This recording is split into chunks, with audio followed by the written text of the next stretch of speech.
I grew up in a modest middle-class family in suburban Chicago. Life was pretty predictable back then. My father dedicated 27 years to the police force before he retired, and my mother, Nora, continues to work as an office manager at Lincoln Elementary. They did their best to provide for us, and although we weren't rich, I never felt we lacked anything important. I'm Hazel, though I was known by that name until I got married and became Hazel Reynolds. After earning a degree in accounting from college, I secured a position at Anderson and Partners, a well-established, mid-sized firm. The job paid well and offered consistent work. My daily routine was uneventful: wake up, work, return home, and repeat. That was until a fateful rainy day in October changed everything. I was in a hurry to grab my morning coffee from Starbucks when I accidentally bumped into Owen. In my rush, I spilled my coffee all over his expensive suit. Mortified, I began apologizing profusely, offering to cover the dry cleaning costs. To my surprise, he just laughed it off and suggested I could make it up to him by joining him for dinner that evening. That dinner led to many more, and soon, Owen became a significant part of my life. He was unlike anyone I had ever dated. He was the son of Hudson and Riley, the affluent owners of Reynolds Industries, a major manufacturing company in the Midwest. Despite his family's wealth, Owen never made me feel inferior. He appreciated that I came from a real family, as he put it. The dynamic shifted slightly when he introduced me to his parents at their expansive Lake Forest mansion. Riley scrutinized me as if I were an inconvenience, barely concealing her disdain. During dinner, when discussing my background, my father's career in law enforcement, and my mother's job at the school, she reacted as though they were outlaws, not hardworking, respectable people. Despite the chilly reception from his parents, Owen proposed 3 months later, and I accepted without a second thought. Our wedding was an affair of mixed emotions, attended by his parents who managed only to offer strained smiles and formal congratulations. After a beautiful honeymoon in Bali, we moved into a luxurious apartment in downtown Chicago. The apartment was spectacular, with sprawling views of Lake Michigan, a stark contrast to the simplicity of my childhood home. Life felt like a dream, especially when I discovered I was pregnant 2 months later. Owen was overjoyed, and even his parents seemed to warm up to the idea, though Riley backhandedly commented on the baby's good breeding on one side. We named our son Hudson Jr., Hudson for short, after his grandfather. He was born on a serene, snowy morning in December. Holding Hudson for the first time made all the hardships fade away. Riley's constant criticisms, the whispers at company parties about how an accountant had snagged the boss's son. All of it paled in comparison to the joy of being Hudson's mother. Those first couple of years were genuinely happy times. Owen embraced fatherhood wholeheartedly, often coming home early to spend time with Hudson and taking us out to the park on weekends. Despite the rocky start and ongoing challenges, those moments made everything worthwhile. Owen was prospering as the deputy chief manager at Reynolds Industries, while I juggled part-time accounting from home, caring for our son Hudson and managing the household. Riley and Hudson, my in-laws, weren't particularly fond of me, but they adored Hudson, lavishing him with pricey gifts and insisting on frequent visits. However, as Hudson approached his 3rd birthday, I noticed a shift. Owen started returning home increasingly late, citing intense work projects as his excuse, claiming they were too complex for me to understand. The man who once hurried home to spend time with his son now barely made it back for bedtime. Then, one windy Thursday, Riley arrived unexpectedly at our doorstep, her designer scarf unaffected by the gusts. "Explain why you missed the company's annual gala last night," she demanded, entering without an invitation. Confused, I replied, "What gala?" She accused me of feigning ignorance about the Reynolds Industries Anniversary Gala, a key event where Owen had told everyone I was unwell. That night, after Riley left, I stayed up waiting for Owen, who didn't return until 12:10 p.m. When I confronted him about the gala, he dismissively remarked that I wouldn't fit in with the sophisticated crowd of executives' wives who could effortlessly chat about art, wine, and vacation homes in the Hamptons. Feeling belittled, I expressed how he should be proud of me as his wife, not ashamed. Owen confessed that while my simplicity was once charming, his current status as a deputy chief manager required a spouse who could blend into more elite circles. I cried myself to sleep, hoping his stress was temporary and that our relationship would mend. But I feared our bond had suffered irreparable damage. The turning point came on a mundane Tuesday evening. Owen had texted that he'd be working late again, and during my usual cleaning, I noticed his laptop left open with his email visible. Driven by a gut feeling, I started reading an email chain between him and Stella, a new marketing executive at Reynolds. The messages revealed a hidden relationship, with mocking references to me as the village idiot and plans for continued liaisons. Heartbroken, I collected evidence of the affair, emails, messages, and photos of trips and gifts that were meant to be business-related. When Owen stumbled in at 6:27 a.m., disheveled and unkempt, I confronted him with the evidence. His reaction was one of mockery. He laughed and stated bluntly that I was never enough compared to Stella's sophistication and allure. This betrayal shattered the remnants of our strained relationship, revealing the depth of deception I had been subjected to. It had been a long while since he'd made an effort to dress well for me. Instead, he busied himself with other pursuits while I devoted myself to raising our son. Over coffee, as casual as if discussing the weather, he laid out his plans. "We'll stay married officially. It's better for my image at work," he declared. Stella was in on this arrangement, and he hinted, with a cruel smirk, that maybe he'd make time for me occasionally, if I was lucky. With my heart pounding and hands trembling, I packed some essentials and gently roused our son, who was soundly sleeping with his teddy bear. "We're going to stay with Grandma and Grandpa for a bit," I whispered. As we readied to leave, he watched from the doorway, taunting, "You'll come back. Where else could you go?" Ignoring his words, I took our son and left, tears streaming down my face as I drove to my parents' home. My mother, clad in her bathrobe, instantly understood the situation from my tear-streaked face and enveloped me in a comforting embrace. 3 days later, Riley, with a smug grin, delivered the divorce papers to my parents' doorstep. "I always knew you weren't good enough for my son," she sneered as she handed me the envelope. But the divorce was just the beginning. Owen was now seeking full custody of our son, with his lawyer painting me as an unfit mother, accusations that couldn't be further from the truth. During the custody hearing, his lawyer depicted me as unstable and jealous, allegations that felt like a slap in the face. Thankfully, I had gathered ample evidence. My lawyer presented emails between Owen and Stella, revealing his infidelity and his disdain towards me. The judge's demeanor shifted upon seeing the timestamps on the emails, proving that my reactions were based on his deceptions, not jealousy or instability. The judge ruled in my favor, granting me primary custody and assigning Owen limited visitation rights, along with a significant child support obligation. I returned to full-time work at an accounting firm, and my parents became indispensable, turning their golden years into dedicated grandparent duty. Life found a new, honest rhythm, devoid of the former chaos. One Saturday, a black Range Rover pulled up. Owen stepped out, sharply dressed, followed by Stella, who looked disdainfully around in her designer attire. "I'm here to see my son," Owen announced, barging past me. Stella's expression of distaste didn't falter as she followed him inside, marking yet another challenging chapter that lay ahead. She glanced around our cozy living room, its furnishings showing signs of wear but exuding comfort. Bursting into laughter, she scooped up one of my mother's treasured family photographs. "This place is a total wreck," she mocked. "It's like a doghouse." I bristled at her words. "Watch your language," I cautioned. She spun towards Owen, her voice dripping with disdain. "Owen, darling, you can't possibly think it's okay for your son to live here.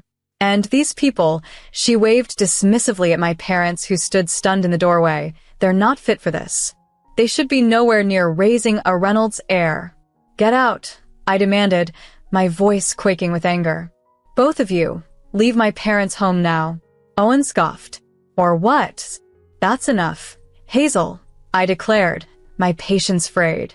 "I'm not playing nice anymore. I'm taking Hudson, and I'm going to make sure you regret this." You think you've won in court? Just wait. I pushed them towards the door. Leave now. Come on, Owen, Stella cooed. This dump probably has fleas. As they drove off, I wrapped my arms around my parents.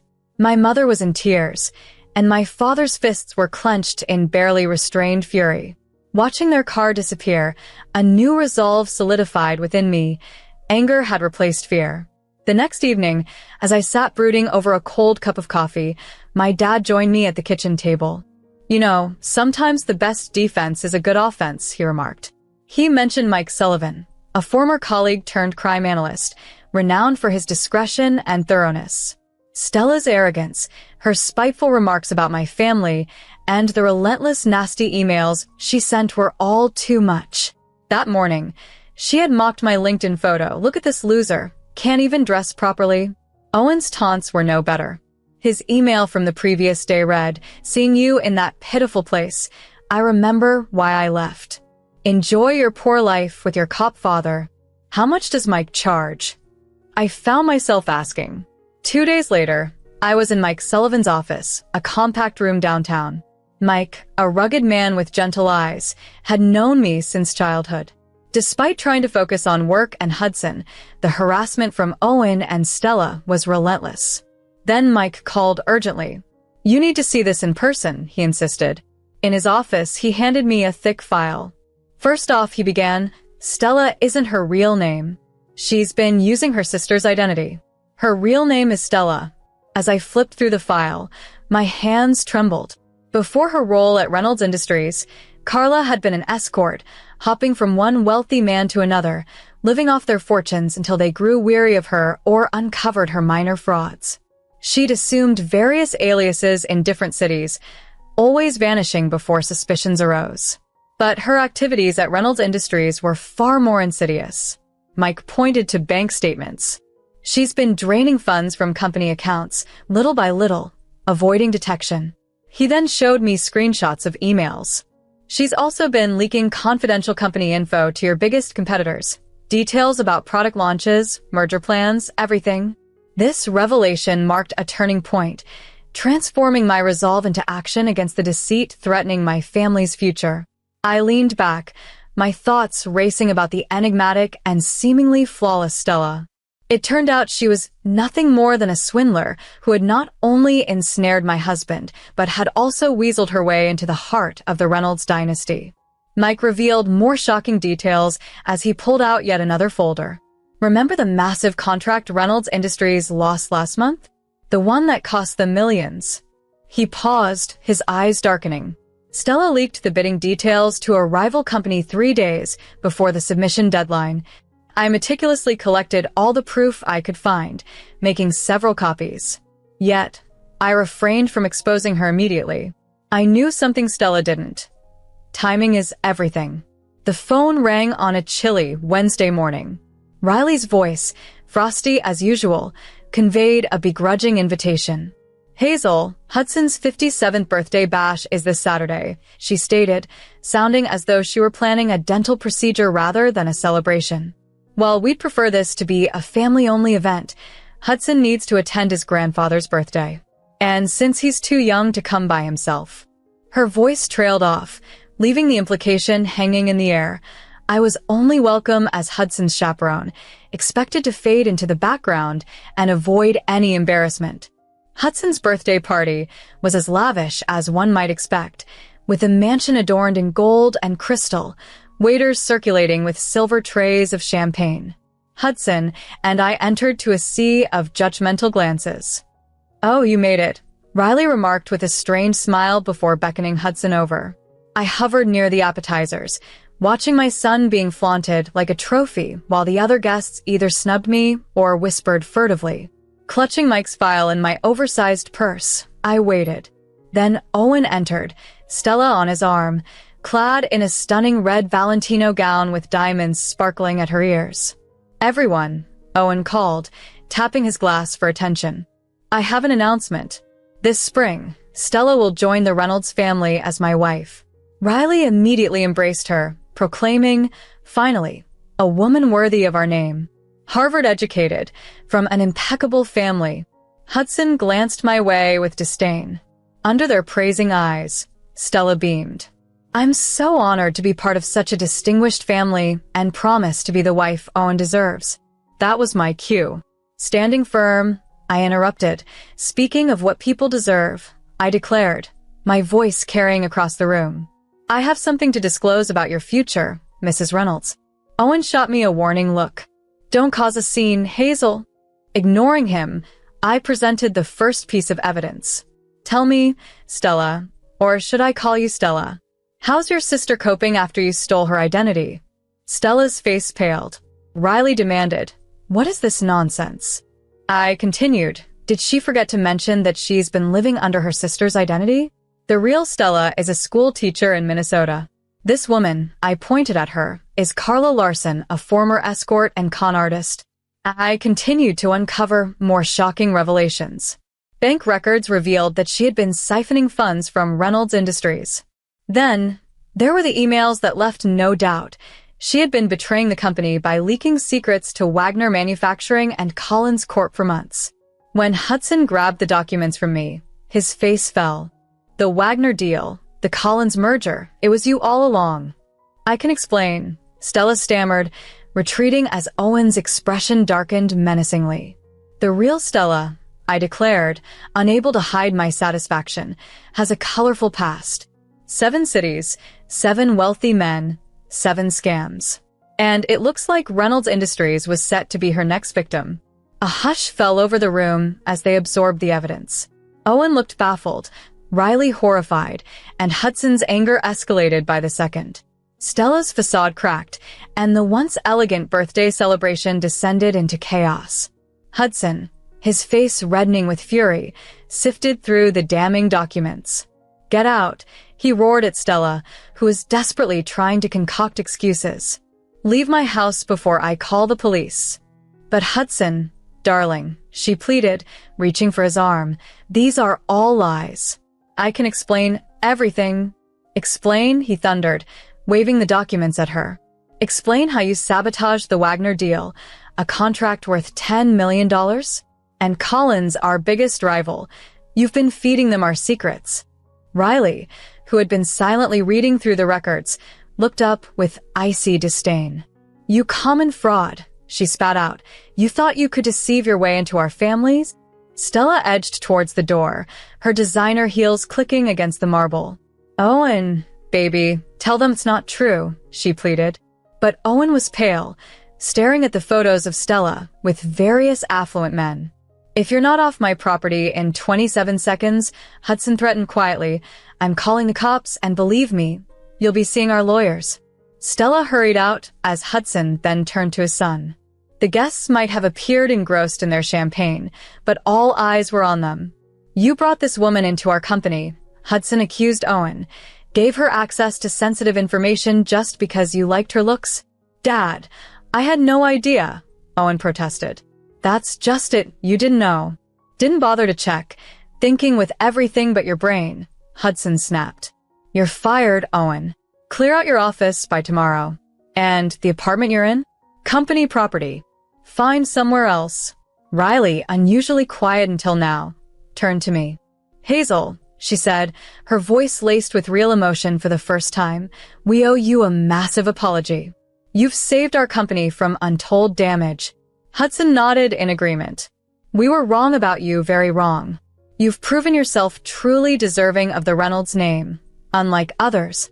3 days later, Stella was arrested at O'Hare Airport, trying to flee to the Cayman Islands. The evidence I had collected, along with what Reynolds Industries lawyers had uncovered, was irrefutable. After the revelation at Hudson's birthday party, everything changed. It's been 6 months, and I now live in a simpler apartment, less lavish than the one I shared with Owen, but ideal for Hudson and me. The Reynolds family gifted it to us, a gesture of gratitude for exposing Stella's deceitful plots. It's the least we could do, Hudson had remarked as he handed me the keys, acknowledging the ordeal. The apartment is nestled in a family-friendly neighborhood near reputable schools. Hudson's room bursts with superhero posters, and my modest home office offers a serene park view. Unlike the ostentatious penthouse, This place truly feels like home. Owen, now in California, maintains his bond with Hudson, calling every Monday at 8 p.m. Their chats are brief. Hudson is young and not much for long conversations, but Owen's effort to stay connected as a father, despite the distance, is clear. He never asks to speak to me, and I'm at peace with that. Some relationships are better left in the past. Life has taken a turn with the Reynolds as well. Riley visits weekly, bringing gifts not just for Hudson but for me too, like the stunning orchid last week. In a surprising turn of events, Hudson and Riley hosted a dinner for my parents. The last encounter at my wedding had highlighted our different backgrounds, but this time, the atmosphere was warm and inclusive. Hudson showed a genuine interest in my father's police stories, while Riley and my mother bonded over gardening tips. Nora, Riley addressed my mother warmly as the evening concluded. You and FY have raised a remarkable daughter. I'm sorry we didn't see it sooner. My mother, with her inherent dignity, simply replied, sometimes. It takes others a while to catch up. Though life is far from perfect, I find solace in the moments I spend with my son and his grandparents. Watching Hudson healthy and happy is a constant reminder that we're going to be all right. Recently, Hudson came across an old wedding photo of Owen and me. Do you miss Daddy? He asked innocently. I sat next to him, pulling him close. Sometimes, I admitted, but life doesn't always follow our plans. It often goes wrong before it goes right. The important thing is to stay true to who you are. Later, as I tucked him into bed, I reflected on our journey, from being the overlooked accountant to becoming the woman who saved the Reynolds company. Life's happy endings aren't always what you expect. Sometimes, they are even better.